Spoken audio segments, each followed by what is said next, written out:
Welcome to Issues and Answers with your host Diane Kinderwater. Issues and Answers is presented as a public service to inform, educate, and better the lives of New Mexicans. And now, Issues and Answers with your host Diane Kinderwater. Welcome to the program. I'm Diane Kinderwater. When you sit back and think, you're sitting back. But Think New Mexico doesn't just sit back and think, it actually does something. On the program today, we're going to talk in 2022 about what the major issues for Think New Mexico are, what their successes are, and also the executive director and the founder of Think New Mexico, Fred Nathan, and the award that he won recently, a Humanitarian award, and why he deserved to win that. We'll be back with Fred Nathan and Think New Mexico right after this. Fred Nathan, if you're up and around the legislature, the state capitol, or around New Mexico, you've heard his name, Fred Nathan Jr. He is the founder and executive director of Think New Mexico. This is their 20th anniversary. And we have also here, it's their annual report. And of course, Think New Mexico is a result-oriented think tank serving New Mexicans. And as a reporter noted, it doesn't sit back and think, it actually gets up and does something. So Fred Nathan, thank you so much for being a part of this program. Happy New Year to you and your family. And the same to you, and thank you for having me back on your show. We appreciate that. And you tell me people watch it. They Yes. learn from what you have to say. And a lot to talk about. We're going to be a two-part series with Fred. And I'm going to start with your Humanitarian award. It was from the Jewish Community Center. Jewish Community Center awarded you this in 2021, and there was a nice article written about you and your successes and 30 years of working for New Mexico. So I started working for Tom Udall in the Attorney General's office and did that for 8, and we just wrapped up our 22nd year at Think New Mexico. Fantastic. And that kind of stemmed from the things that you learned in the Attorney General's office. That's of complaints of people saying we need action. Well, Tom always had a very ambitious legislative agenda, and he needed somebody to shepherd those bills through. And I'd been a political science major in college, so I thought I knew what that entailed, but it was a real education. And after doing that for 8 years, I saw a need for an organization like Think New Mexico that would focus on important issues and try to drain the politics out and put the focus on solutions so that we're not 49th and 50th in all these national rankings. But sadly, even after 22 years, we still are. Well, there's a lot that needs to be done in this state, but I think we're making some steady, slow, incremental progress on a number of issues. And I think what's one thing you've been most proud of, along a long list, is the full-day kindergarten issue that you worked on. And I understand some of your interns that are working for you now at Think New Mexico and Santa Fe were actually a product of that. That's right, and that's wonderful to hear about. This was our first project, which was to make full-day kindergarten accessible to every child in New Mexico. And back then, this was 1999, we had half-day kindergarten, which was really a misnomer because it was only 2.5 hours. And we pointed out to legislators that in the rural parts of the state, kids were actually spending more time on the school bus going to and from school than they were spending in the classroom. And it was really part of an accident of history, actually, because we had full-day kindergarten in New Mexico. And then during World War II, there was a shortage of teachers. So we moved to the half-day system. And it had persisted to 1999, but there was a lot of research that indicated that kids at that age really could handle more school. And actually it was your former boss, Gary Johnson, who had a change of heart and signed that bill into law. And I think the former First Lady, the late Dee Johnson, worked with you on that as well and understood the importance of it. Yeah, Dee never admitted this, but I think she was the one that changed Governor Johnson's opinion and got him to sign that into law. She was terrific. And I think another large issue in the past years was repealing the tax on food, which now might be threatened in this session or even future sessions. Yes, it's obviously a very regressive tax that falls heavily on low income and big families because they purchase more groceries, and low income people, it's a regressive tax that they pay a bigger portion of their income on food than do others. And it seems that every time there's a budget shortfall, there's always some legislators that are saying, well, let's bring back the tax on food. But when you look around the country, very few states continue to fully tax food at the local and state level as we did. Right now, the only two states that remain taxing food are Mississippi and Alabama that fully tax it. A few states have a minor 1%, 2% tax on food, but those are the only two states that continue to tax it. And I think when we talk about tax reform, we really want to make New Mexico's tax system, which is very idiosyncratic, more like other states. So I'm always amused that people say, well, we need to reform the tax code, and their first suggestion is to bring back this very regressive and harmful tax. And I guess I was wrong when I said, I think maybe months ago or a year ago, I thought it was going to be threatened, but now we have over $1 billion new dollars, so I imagine you're sitting pretty tight saying, I don't think they're going to go back to the taxing food since we have the oil and gas industry bringing in corporate taxes, bringing in all this money. So I think the food tax might not be approached this session. I don't think it will be, but we are concerned that down the road, the next time there's a budget shortfall, it's a big pot of money. It's like $300 or $400 million. So I can see why some people would want to bring that revenue back, but it's such a harmful tax. I hope we don't go backwards. Something that's also harming a lot of folks in our area is predatory lending that Think New Mexico is discussing and has been for a number of years. Why is it such a big issue that Think New Mexico has taken up? Well, it's really economic development in reverse. So in economic development circles, you're always trying to bring new dollars into the state. And this is an example where we're charging 175%. We allow lenders to charge up to 175% on small loans defined as $5,000 or less. Last year, about $666 million of these loans were made. 666 million were made, okay, but that's not the interest. That's not all interest, but a lot of it's interest. So to give you an example, if you're lending me money under this law, and I need $400, which is a typical For a loan, medical bill? For a medical bill for 1 year, it's $400, but the interest at 175% is $700. And you add that together, so they have to pay back $1,100. And oftentimes what happens is the person that takes out the loan is so desperate for that money that they really don't care about the interest rate. And then it becomes due, and of course they can't pay it. And then it becomes predatory in the sense that these companies that make these loans understand this and that they'll have this person on the hook for years and years. So they roll the loan over and they make a new loan. And in the course of our research, we discovered one of the companies is called World Acceptance Corporation. They're a publicly traded company, so they have to file what's known as a 10K with the federal government that explains a lot of things about their business. And so, for example, this particular company says we only make loans in states with high interest rates. New Mexico, depending on how you measure it, has the first or third highest interest rate at 175%, and also states with low regulation. And they only do this in 16 states. So and they said 80% of our customers have to roll over their loans. It's part of their business model. So we want to bring that rate down from 175% to 36%. And what a lot of people don't understand is that used to be the cap until an accident of history, which was the double-digit inflation that we incurred under President Jimmy Carter that your viewers may remember in the late 70s. And people think it's bad now with inflation. It was double to triple that back then. And the legislature thought, well, if the interest rates get up to 36%, the banks will stop lending and it will be a catastrophe for our state.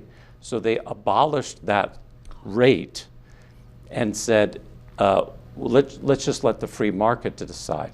And I'm a big proponent of the free market, but in some cases you have market failure. And to answer your question, this is a long answer. What you have with predatory lending is people on one side of the table who are very sophisticated and people on the other side of the table who are very desperate. And then you have market failure where the free market really doesn't work. And so we'd like to bring it back down to 36%, which is what we used to have from the 1940s until the 1980s. It worked just fine. And go back to that system. And why doesn't the free market work if you had more lenders? Why doesn't it work in this particular instance? Well, part of the reason is people that are taking out these loans are so desperate that they'll pay just about anything. Without shopping around, is that the difference? Exactly. If there were more lenders offering a lower rate, they wouldn't go to them? Is that just the desperation is the difference? I think it's the desperation, and in many cases the lack of understanding what 175% interest rate actually means, and that they don't have a way to pay that off. So I think it's good to have the government intervene and set a cap. And the federal government did this back in 2003 under President George W. Bush. His military leaders came to him and said, we have a national security crisis because so many of our service people are in debt to these companies. So they set a rate for nationally for service people who can't be charged now more than 36%. A number of states at that point said, well, if it's good enough for them, why don't we extend that to everybody in our state? So lots of states have this now. Illinois just passed it, Montana, the list goes on and on. But we're a 16, which doesn't have the cap. Yeah. Oh, okay. And again, think New Mexico thought it was such a big economic issue because this money then must be going out of state to these companies. So 85% of these small loan companies that came in since the 1980s are headquartered out of state. I know that because our interns went through and looked this up at the regulation and licensing one by one. So think back to that figure of nearly $700 million, 85% of that going out of the state. If we can bring the rates down to 36%, about $500 million will stay in the state. And because in most cases these are low-income people, they're not going to save that money. They're going to spend it on businesses, local businesses like restaurants, which are really hurting right now. So this would be a real boost to our economy if we could bring the rate cap down from 175 to 36%. How many years has Think New Mexico been working on this? Just this is our second year. Last year we got a bill through the Senate, working with a wonderful group called the Coalition for Fair Lending, and with some marvelous sponsors, including Senator Bill Soles and Katie Duhigg and Greg Schmiedes, who's a Republican from outside of Albuquerque, was a supporter. Got it through the Senate, but it sort of got hijacked in the House. So we're going to try again this year to get that rate down. Fred, during this COVID years going on over two, anything change on how Think New Mexico is looking at issues because of this situation of COVID and how it took everybody by surprise and kind of shocked our system of never been through a pandemic and the effects that it can have on our lives personally, our school children, and our businesses? Yeah, so we've been looking a lot at public education. And during the pandemic, we hired a new education reform director because, there's been so much learning loss as a result of the schools being closed. And we found just a wonderful gentleman, Benicio Baldonado, product of the public schools, proud graduate of Robertson High. He's been a public school teacher, later became a charter school board chair, and then worked for the public education department as the legislative liaison under both Republican and Democratic administrations. And I think New Mexico, we really value bipartisanship. So we're really excited to have him on board working on education issues 24/7. And that leads to another issue that we're going to be pushing this year that Benicio is championing, which is to make personal finance a high school graduation requirement. And with that, we'll discuss that issue. Regarding the charter schools, what was Think New Mexico's position working with charter schools? Well, we don't have a specific In the past, you didn't work on, okay. We don't have a specific position, but we see them as a good thing and a force for improving our public schools. The philosophy, Diane, behind charter schools is that they have less restrictions and so forth, and they can innovate, and that also can benefit pure public schools, charter schools, of course, public schools as well, who can adopt some of those innovations that the charter schools are promoting, and they're alive and well in New Mexico, and really a source for great hope. Aspect that they have a little bit more flexibility, not many of these regulations to adapt, but now other public schools are picking up those ideas. Yeah. I know with Think New Mexico, you come up with maybe a few different issues every year, but education is one now. By hiring your advocate for education is something that you're going to be able to have someone on 24/7 working on education issues. That's correct. One of them is, as you mentioned, the personal finance class, making a requirement for high school graduation. Yeah. Novel idea. Who would have imagined that? Well, it's actually not. I know you're being sarcastic. No, because I took business math and it was one of the best courses I ever had. I took a business math, I wasn't in calculus, but it was the best thing as a high schooler because I learned how the system worked, and more than even just balancing a checkbook. That's right. So in the course practical. It's very practical and it's relevant. And when you talk to kids that have dropped out of high school, in many cases these are bright kids, but they just don't find what they're learning to be relevant to their everyday lives. And this is a great example of something that's really valuable, that should be taught. And in fact, we were interested to see 23 states now make it a requirement, 18 in the last decade. So it's something that's really gathering momentum across the country.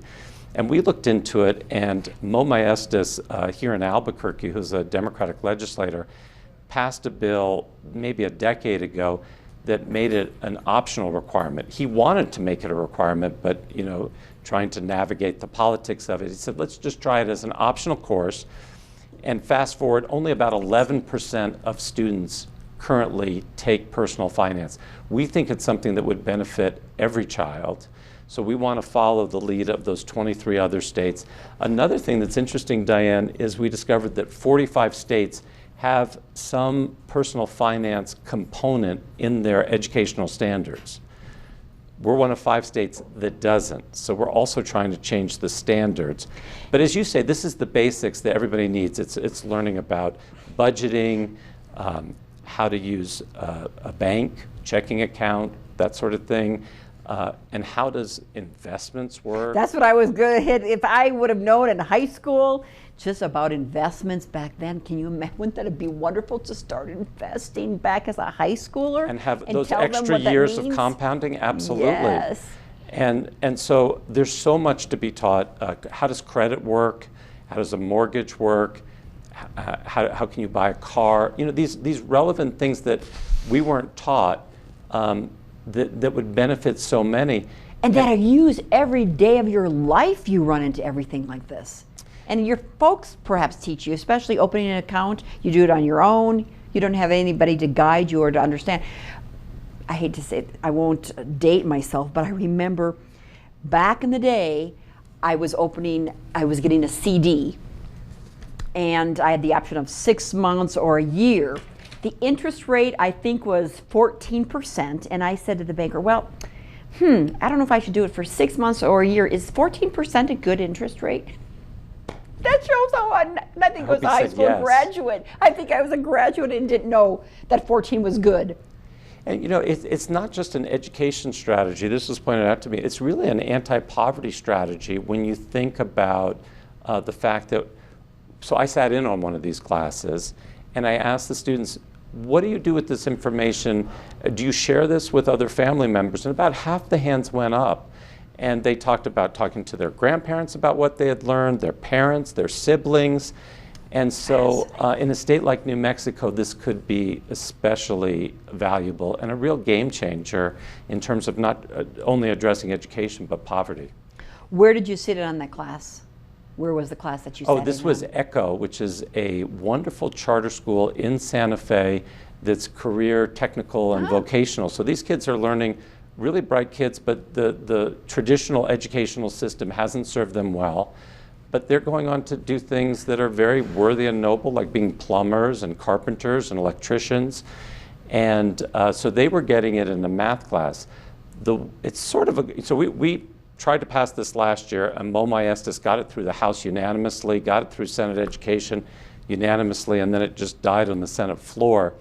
In retrospect, it might be a good thing that we didn't pass it, because we've had another year to work on it with our sponsor, and we've tried to make it really flexible so that schools can use it as a math course if they want. This is what ECHO does up in Santa Fe. Or they can embed it in their social studies curriculum. A lot of schools teach economics, and it goes really well with economics. So anyway, you're looking for the requirement, or you're looking for the volunteer?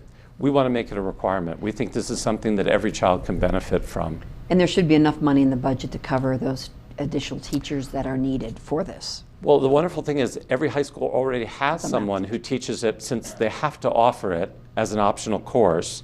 The professional development and the curriculum, there are a lot of credit unions in this state that would be happy to do the professional development or to help with the curriculum.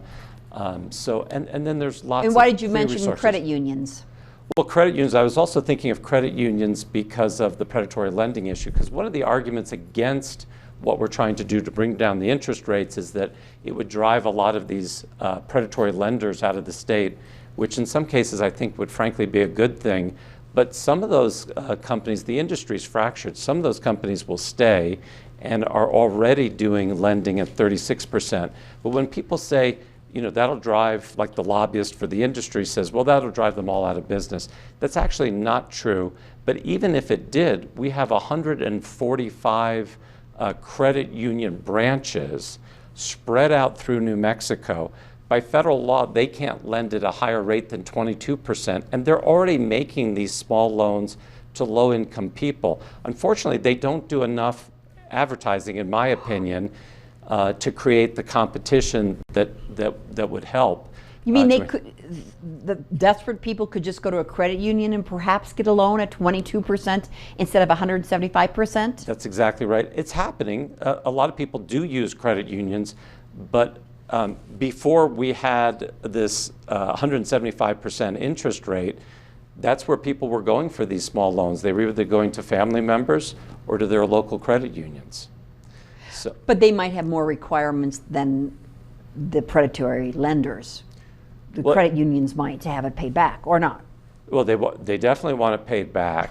And what they do is, in many cases, I've talked to a credit union president up in Santa Fe, and she told me in many instances they're taking on people who are deep into debt because of predatory lenders. And the first thing they say is, will you take a personal finance course with us? If they say yes, that's basically how they get in the door for that loan. And so they've had a lot of success, but wouldn't it be better if we just taught personal finance to everyone in high school? Or at least tell them, if you're desperate, you don't have to go to a predatory lender, you can just go to a credit union. I mean, just that little information is new to me.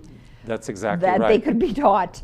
And we need to do a better job of getting that word out, that's a better option for you. How exciting. Now, this is a 30-day financial session. You're able to have this introduced, this session. Yes. So Representative Maestas is going to get it introduced, and I hope he'll get a message from the governor. This is a reform that's long overdue. Is there any cost to this program? Not really. The only cost would be for the professional development, and as I mentioned earlier, there's so many credit unions that would happily offer this professional development to teachers for free. There are nonprofits like Next Gen Finance, which actually is in California. They'll actually pay, this is run by a serial entrepreneur in Northern California who's made it his life's mission to spread the gospel of personal finance. So his foundation and nonprofit will actually pay to bring teachers to California to be trained in how to teach this and provide them with a curriculum. So there's very inexpensive to free ways to do this. Fantastic. kind of exciting. I like those. I like that issue. We're going to have another session with you, another TV program regarding repealing the tax, personal income tax on Social Security. Terrific. Oh, one of very few states. I also know that regarding all this money that's coming into our coffers from the federal government, federal stimulus dollars, and our oil and gas money, I mean, over $1 billion, maybe $1.8 billion of new money, you're concerned with infrastructure and how the bidding process has worked. We're going to talk about that. Also, pension reform, and again, education and money going into the classroom. Tell me a little bit about that. Yeah, so we did a study back in 2017 where we looked at a decade of data as to how fast school districts, the 89 school districts in New Mexico, were growing their administrative spending at the Central Administrative Office versus their classroom spending. And we were astonished to learn that 61 of 89 districts actually grew their administrative spending faster than their classroom spending. Want to repeat that, Fred? Yeah, so 61 out of 89 school districts in New Mexico Found that they're growing their administration. grew their administration faster than their classroom spending. And that's a problem in a lot of districts where the school system has really become a jobs program, where that seems to be the primary goal, as opposed to the academic needs of children. And so we have legislation that would try to rein in that administrative spending and make sure that more dollars are getting to the classroom, which is incredibly important now when we've had this moonshot for education. We're spending more on education. But the real not, question is it reaching the classroom where the actual learning's taking place? And in too many districts, it's really not. A lot of research that your think tank is thinking about, right, Fred? Yeah, and let's hope we can get some of these things to the finish line, because that's what really matters. Well, and you have had those successes, so thank you for that. And we're going to have you back to discuss these other issues and the successes of Think New Mexico. So Fred Nathan, the Executive Director and Founder of Think New Mexico, thank you and your organization for all you do for the state. And thanks for watching. We'll see you next time. Bye-bye.